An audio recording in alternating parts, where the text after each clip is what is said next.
taught a whole class series like 3 weeks in a row on, the parts of Nikki Holston's game that I was really inspired by, like using your boxing to set up your strong kicks. So I'm always looking for inspiration. I'm always trying to stay on kind of the cutting edge of this game. I think that if I got cocky or arrogant, this game would pass me by real quick.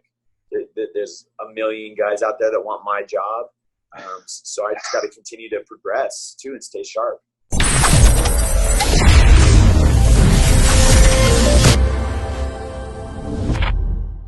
Okay, welcome back everyone to a brand new episode of the Crypto and Muay Thai podcast. I am super excited to welcome our guest today, Brandon Six Gun Gibson. He is one of the head striking coaches at the world-renowned JacksonWink Gym based out of Albuquerque, New Mexico.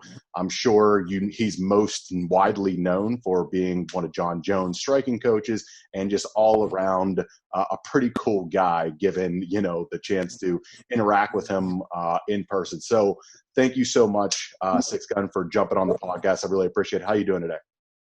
Good, man. Thanks for having me on. It's been a while. I saw you guys like a week before pandemic lockdown really hit. That was like the last bit of travel I'd done, which is crazy considering, that most years I'm traveling about 40 weekends a year on the road. So this has been a wild shift.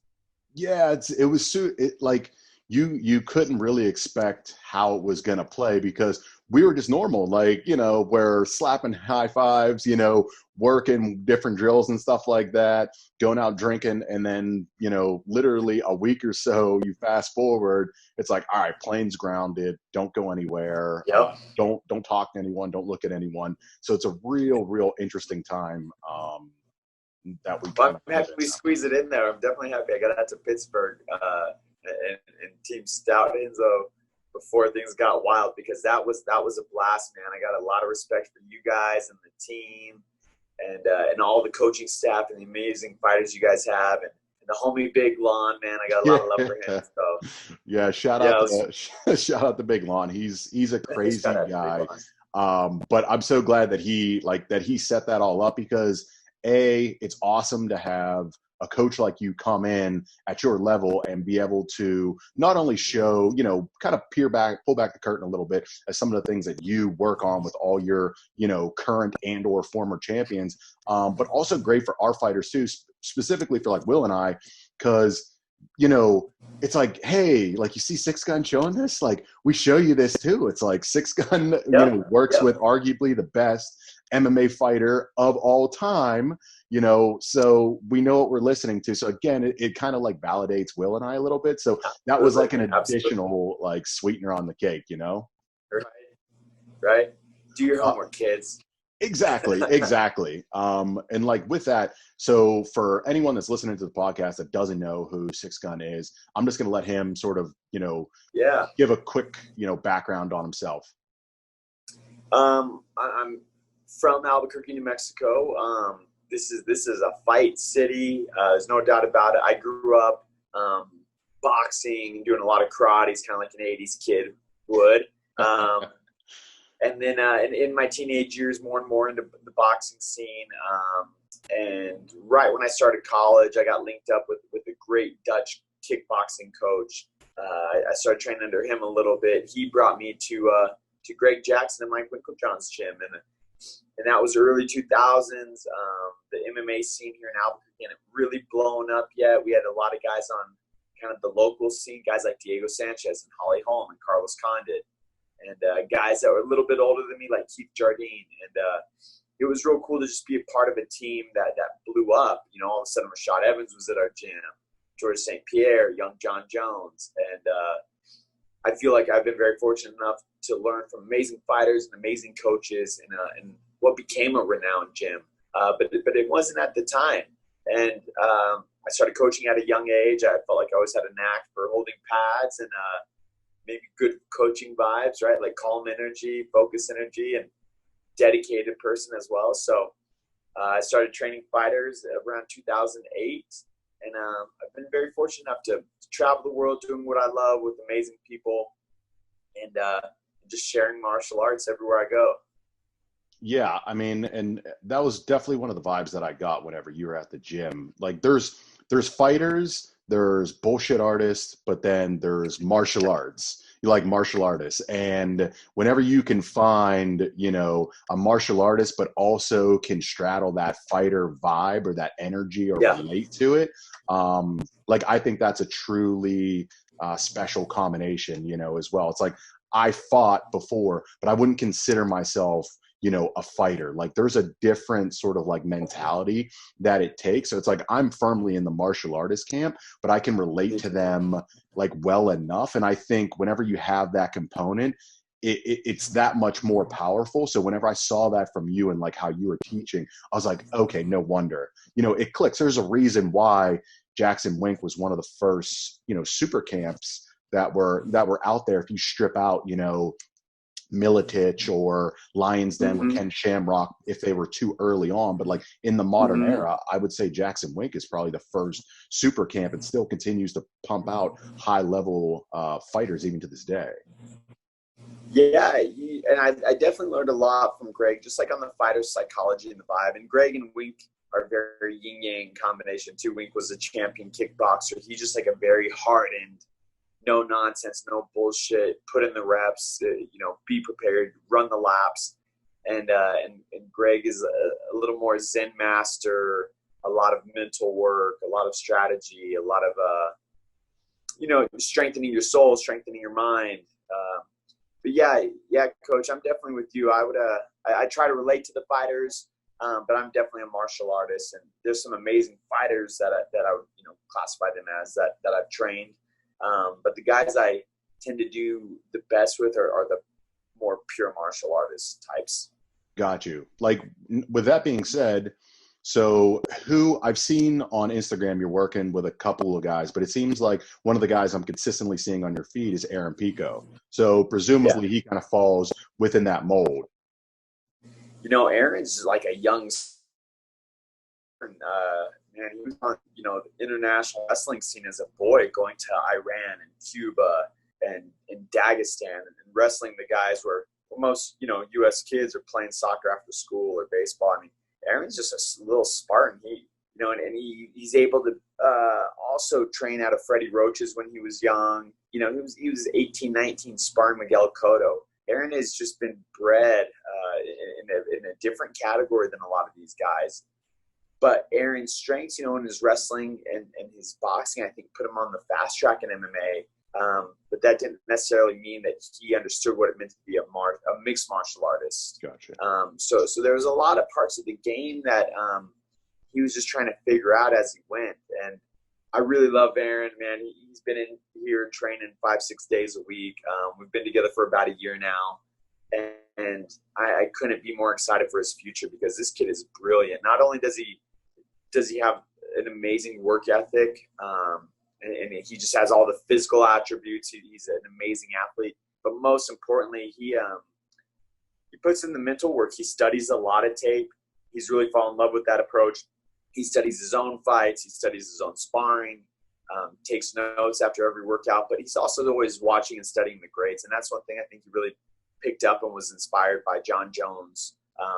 John's real big on film study, and Aaron's getting there. You know, we're looking at some potential matchups. I hope Bellator comes back online soon. Some names have been thrown out, and the other night we watched 2.5 hours of tape together after a hard workout, and I just see him diligently taking notes and following up with me on those notes. And I feel like that's what really separates the real high-level competitors in this game.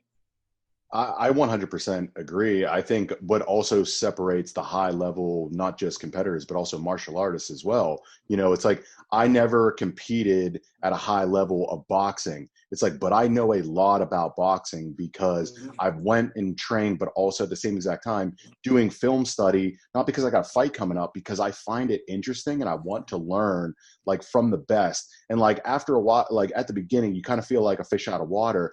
But after a while, you start to see the patterns and you're like, oh, that's why they're doing that. They're sticking the jab to the body because they want to program him maybe to parry down and then sweep across with a lead left hook like Canelo does. So I love film study. With that, do you guys do a lot of MMA film study? Like on himself other high level people, or do you like mix and match, like look at high level Muay Thai, high level boxing, and like see Absolutely. how you go ahead?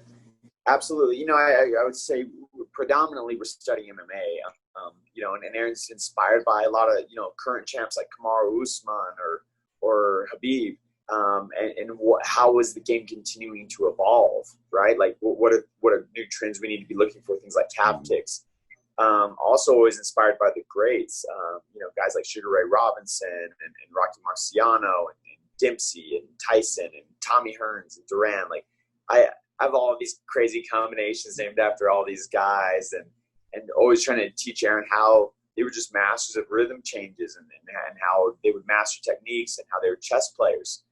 And then, current champions in other sports too, right? Like just 2 weeks ago, I taught a whole class series, like 3 weeks in a row on, the parts of Nikki Holston's game that I was really inspired by, like using your boxing to set up your strong kicks. So I'm always looking for inspiration. I'm always trying to stay on kind of the cutting edge of this game. I think that if I got cocky or arrogant, this game would pass me by real quick. There's a million guys out there that want my job. So I just got to continue to progress too and stay sharp. 100%. I think you said two things that kind of caught my ear. One was the people that you're sort of looking at as inspiration. Do you guys look at Gaethje as one of those individuals as well? Because Pico, his skill set kind of seems like he would fit like right in that mold, like a super great wrestler, but also has great stand-up as well.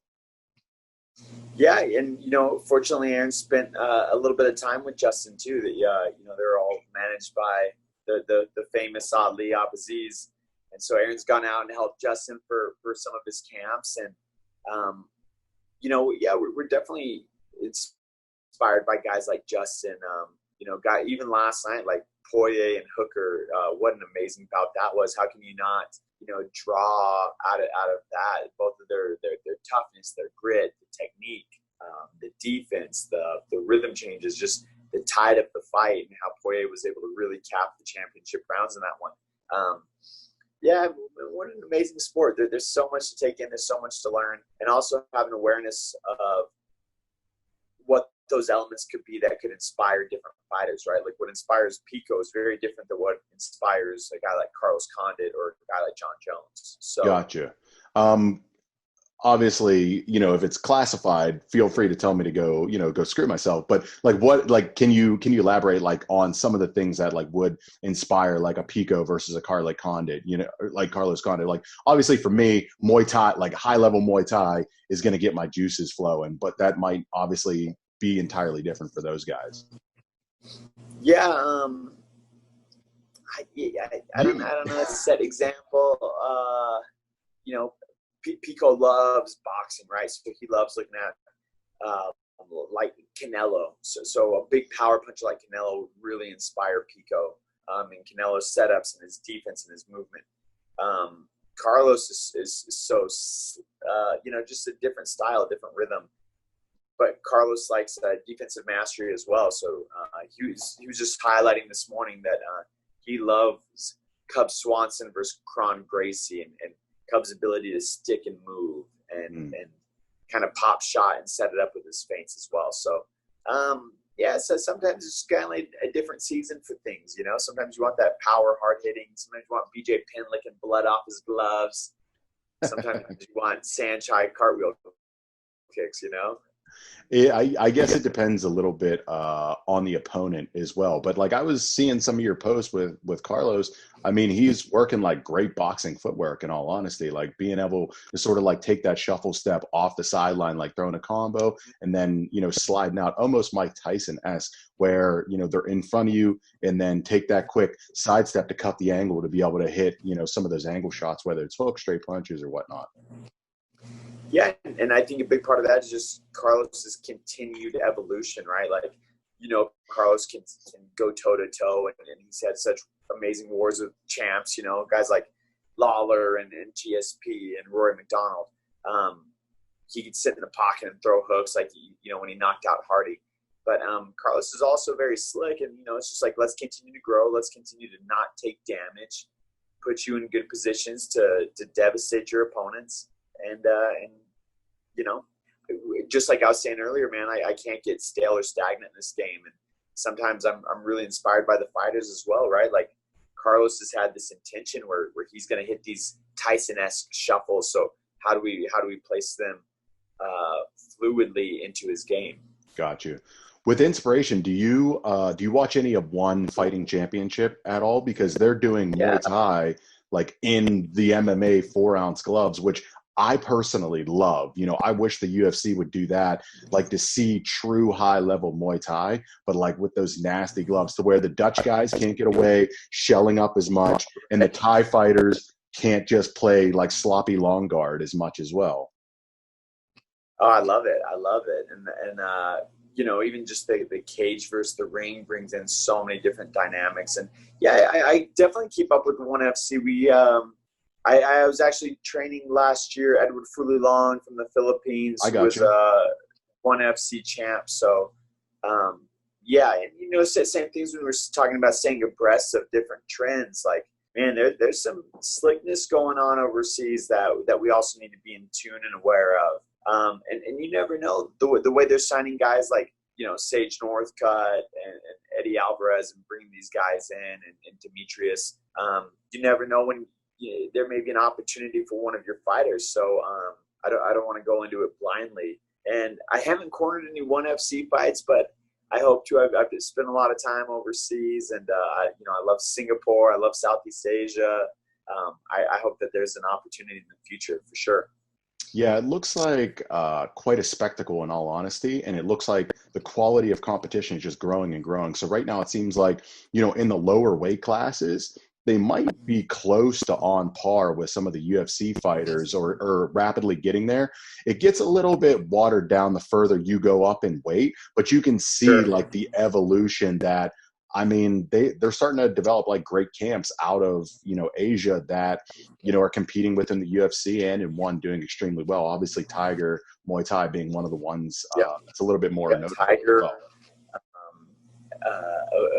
what's in Singapore? Evolve in Singapore. Yeah, those guys have killers. Yeah, man, amazing gyms. And I was last time I was in Singapore, I was with Cowboy Cerrone, and we went to that gym, and it was, you know, amazing jiu-jitsu going on and wrestling and striking. And yeah, I never for 1 minute think that like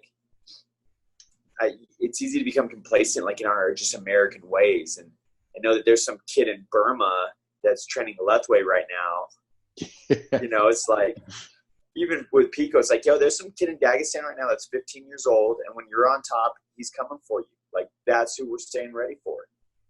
I completely agree. And there's so many hungry people over there, but also from a variety of different backgrounds, which they'll find their way to like fit it within like this sort of MMA mix that has kind of floated at the top with wrestling, jiu-jitsu, and obviously Muay Thai, and with a little bit of boxing as well. But Lethwei is a brutal sport, and yeah, stuff like that, it makes it just like super, super exciting. I would never have I don't think I'd have the guts to take on. Oh man, these guys are boys. I don't either, man. It makes you feel like a soft American sometimes. So it's like, yo, we got to earn it. We got to work just as hard and be just as hungry. So let's always keep that mindset.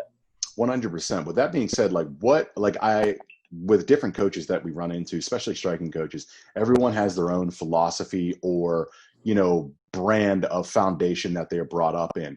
Like, what would you say in general is like your philosophy of striking that you at least try to impart on some of the champions that you've had a chance to work with over the years? You know, first and foremost, I would, I feel like I'm a defensive coach. You know, like I've had a lot of fighters with amazing knockouts, amazing combinations. You know, ones like Cowboy and Rick Story, or you know, Jones and DC2, and I feel like I've been part of some amazing striking performances. But what I really pride myself on is good defense and good footwork. It's easy to look fancy on pad. It's easy to get, you know, big combinations going. But I've been with my fighter who's had his orbital broken in the ER, and we've been in another country, or guys with permanent eye damage, or, you know, you weigh those scars very heavy on yourself as well. So I think with experience, comes that reaffirmation of how important defense and footwork are. So that is my foundation. I don't want to see my guys get hit. And with 4-ounce gloves on, it doesn't take much to find the big knockout and find the finish, but it doesn't, these guys are sword fighters, man. It doesn't take much to take one that can really change your life. So I weigh that responsibility heavily. I agree, and that's kind of how my crew brought me up, where it was defense first, and it wasn't about the flashy stuff. It was being a master of the basics. So, your teep, just like a jab in boxing, that is going to be what you use, like always pumping out. That's your offense, that's your defense. And without it, you really can't fight. And whenever you are a master of the fundamentals of the basics, your probability of like getting seriously injured in a fight goes down a lot. You can still lose, you can still get messed up, but like for something catastrophic happening, especially like in an MMA bout with 4-ounce gloves and, all the amazing competitors that are coming up, it's paramount that defense like has to be like of front of mind. So I completely agree with how you approach the striking game. Yeah, and then I think there's levels that get built up off it. I try not to teach like long combinations, but have positional awareness, right? So the guys will do a combo that sets up an angle. Now from this angle, what are you aware of? What are your defensive concerns? What are your offensive opportunities? So sometimes, from the outside, it could look and like, oh, wow, they just did this 10-hit combo. But really, it's segments with quick positional awareness and execution afterwards. So in addition to that, I'm a big believer in feints. Like I want my guys' jab feint just as developed as their right teep feint, just as developed as their level change feint. I think in MMA, using those feints to get information, to start setting traps, to see defensive tendencies is how you will really line up a knockout. And you look at Aaron Pico's last fight, in the first round, he was able to really establish a right teep, and he saw his opponent hard. In the second round, he feinted the teep, swung the left hook, and slept him. Sometimes it's that simple. Sometimes, there's so many layers to it.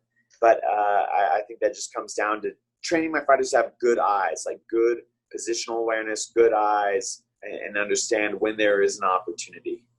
Do you try to talk to your fighters like from an intellectual perspective, to have them thinking for themselves in the cage versus where it's like we have a set game plan and you rely on muscle memory / your set game plan? So it's like, that versus a Floyd Mayweather where it's like, I don't care who I'm fighting.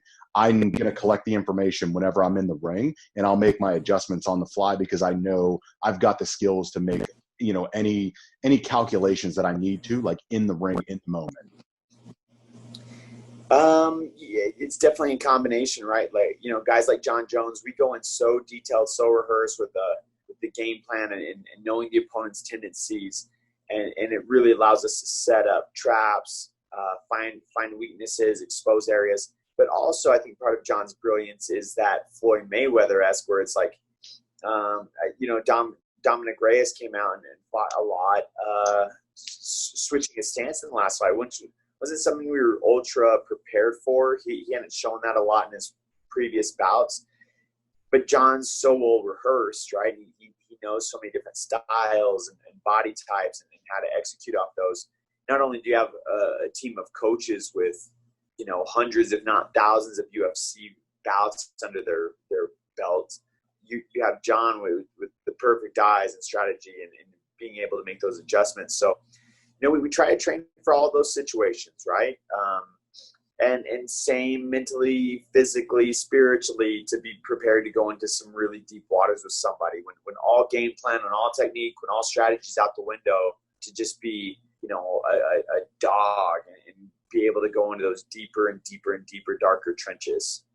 I think that's what's like super unique, but also special about Jon as well, because he's clearly a thinking man. Like he's in there making an adjustment. And with the second DC fight, I don't know if that was a calculated effort that you guys were looking to do, was hit that switch left kick to the body, knowing that DC always sort of fades. Always to that. To the right. Yeah, he always fades to that side. but I could totally expect that to happen with Jon, where he's seeing it and doing it in like real time. And even in those particular perspectives, and like even in those, you know, fights where he's had a rough fight, you can see that he figured out like a way to come out on top, which probably the closest one being, you know, the Gus fight number one. And I think that first Gustafson fight is a prime example of Jon just like not willing to be beat, you know, like he was going to leave it all in there no matter what. And just, that's the real championship character at the end. That's something that we as coaches can't really teach. Guys have that heart or they don't. And Jon wasn't about to give it up. I mean, that's something that's been forged in him since he was conceived, I'm sure. So, you know, we're blessed and fortunate enough to know that as well. Like, right, sometimes in the corner, it doesn't become giving technical guidance. Sometimes it becomes giving emotional guidance and strengthening them. Sometimes we know they have that and they're just going to respond off technical guidance and like, hey, cool, give me the combo. And then, you know, that relationship is so key. It really is. It really is. Just knowing how to motivate, when to motivate, what avenues to take, and what they're going to respond to. It seems like you have a special relationship with a lot of the fighters that you are currently working with or have worked with in the past. And I think like that's really the only way to get the most out of them, but also at the same exact time, not to potentially not have a situation like, you know, with Max Rolson or, you know, oh, yeah. where, you know, there's that sort of, you know, question mark. Obviously Drysdale felt like he made the right decision. But I feel like that's the only way that, you know, you can sit there and say like Drysdale being like, no, I stand by my decision. Like I know my fighter, and being able to have that personal relationship in addition to, you know, kind of like a guiding mentor as a way, in addition to, you know, providing them with the technical knowledge that they need to hopefully be successful and not get injured in this crazy sport that is MMA. Yeah, that bond's very, very important, and without like real connection and real trust, it doesn't really matter what I say, if it's technical or strategic or you know, trying to get emotional response. If that bond's not there, none of it matters. Then you might as well just have your girlfriend in there handing you a water. You know what I mean? So. Oh man, that was very, very interesting, and kudos to Mike Perry. I would not have. Hey man, they went out there and got it done, and he knows himself. And you know, I think some of these fighters,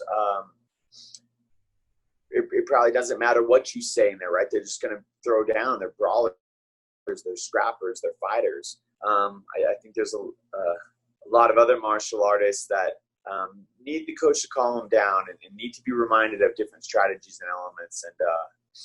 And it's not just about the fight, right? It's not just about those 3 rounds or 5 rounds. It's a journey together. It's in and out of the gym every day. It's about growing skills, but also, you know, just growing and trying to improve as a man. And that's something I've taken away from all my relationships. I totally agree. I mean, it's almost like the relationship with student athletes. It's like, it's not just your job to make sure that they're the best football player, basketball player, whatever sort of collegiate sport they're playing, but you're trying to prep these individuals for the world to make them the best version of themselves. In martial arts, especially like combat martial arts, for me, I'm obviously biased, but I think there's no better way outside of war, you know, to prepare someone mentally for like the trials and tribulations that life is just going to throw at you, to like give you that mentality to just keep going forward and try to find some sweet, like in the suck, especially whenever you're sucking wind or you're in a tough fight or anything like that, you know? Absolutely. You know, martial artists has made me a stronger man, father, husband, son, leader, citizen, all of these things, right? Been able to travel the world and experience so many different cultures and religions and make friends and just opens up so much externally and internally. So yeah, absolutely 100%. You know, to me, sometimes it's relevant if the guys find victory or defeat, right? Like I know this is I shouldn't say relevant because it's their livelihood, right? And when you're in that camp, that fight means more to you than anything. But from, you know, when you pull back, what is my real job as a coach? You know, there was a time I got like criticism for sticking by John when he was going through his trials and tribulations. And it's like, you know, people would accuse me of like, oh, you're just in it for the money. That's why you're staying by him. It's like, no. I'm in it because I have been a friend of this man since he was, you know, just got out of his teenage years. And this bond we have is going to be a lifetime bond, irrelevant of a business arrangement we have in the short period. This is a lifelong friendship. I'm going to be by his side for everything. Yeah. And I mean, not your duty, but maybe your obligation, especially like as a friend or coach or mentor, whatever it is. It's like, if you see your guy, you know, screwing up, you don't leave them high and dry, or you feel like they're not representing themselves in a way that you know that they can. If you know, like, that's not the individual, that's not the John I know. It's, you know, you're not helping them out by saying like, all right, I'm going to send you off into the desert and let you, you know, think about, you know, ponder on your sins and then come back to me whenever you're ready. Like, that's not how like real bonds and development or growth is made in my particular case. Yeah, and you're not enabling either, but you really are there as like what is the true definition of a coach? It's like, okay, well, we conquered all these other challenges, right? Now let's conquer this one together. And you know, I know that he's somebody that I have a true friendship with, a true bond with. And I've been able to guide him in other times. Like, of course, I'm going to help guide him in the tough times outside of the game as well. So to me, yeah, coaching is so layered and so multifaceted. I've had amazing prospects that, you know, blew out their leg and never got to the big show. And, you know, there's still as tight of a bond with those guys as there is the champions. You know, it's a heavy role, a heavy responsibility to play. That's awesome. Like with that, I don't see any other like better way to sort of wrap up this particular podcast with that sort of notion, because I can't express like how much like I agree with it, but also at the same exact time, if I don't stop you here, we'll talk for another hour, 2 hours about, you know, specifics of Muay Thai, of boxing, of, you know, the next MMA fight that you guys got coming up. So, Sixgun, I really appreciate you taking time out of your day to jump on the podcast, you know, bullshit with me for a little bit about, you know, boxing, MMA, you know, being a striking coach and stuff like that. And I look to have you back on the podcast, you know, whenever you're ready, and hopefully the world will be back in some stable place, maybe even see you in person again someday. Absolutely, man. Well, keep up the good work, coach. Keep inspiring and leading these young men and women, and doing the work. Always a pleasure. I definitely will. Always a pleasure. I'll talk to you soon.